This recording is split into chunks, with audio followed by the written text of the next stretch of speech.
The situation was, so he used to do online share trading, and that was something that became quite a big thing back then when in 2006 when he started doing it.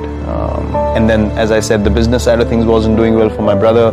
The house was on rent, and then his online share trading account suddenly crashed. So one transaction went really bad, and all the transactions that he'd done before that and whatever he had accumulated sort of went down in a go. So he really the amount of stress it brought onto him mentally was huge. So he had a stroke, he had a clot form in his brain.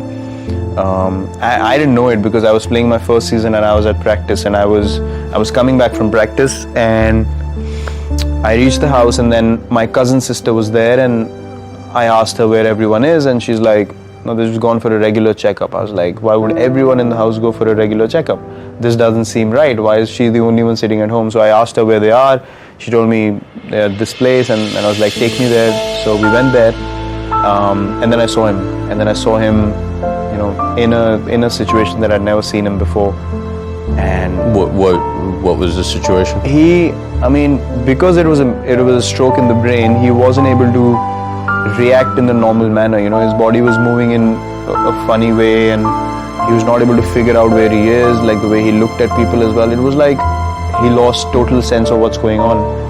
So I saw him like that, and then they took him to the operation theater, and then it was a very difficult time because they did the operation, then he came back home, and then he was in rehab, but I saw him, left side of his body got paralyzed, left side vision also got compromised, and he was just not able to communicate that well, even with the family members anymore, and couldn't do anything by himself.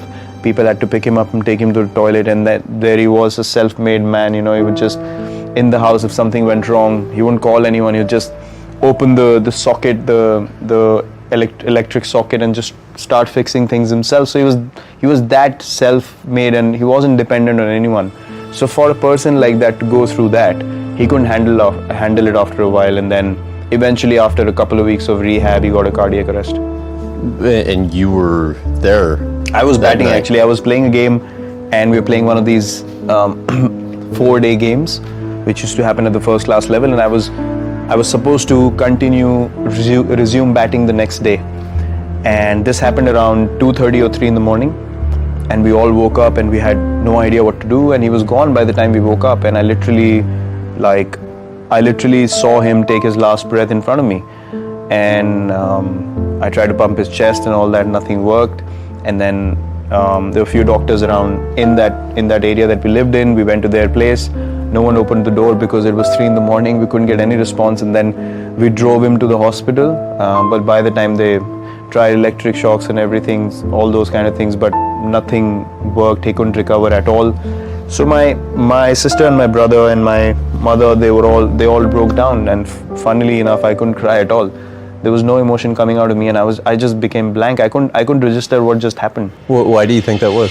I have no idea. Till date, I can't understand. And I was feeling like I was myself thinking, why am I not able to cry? And then I think it was all building up inside me. So when we came back, and everyone, all the relatives came in to sort of pay their condolences and stuff like that. And then I called my coach in the morning, and I told him what had happened, and then he asked me, what do you want to do? I said, I want to go and play.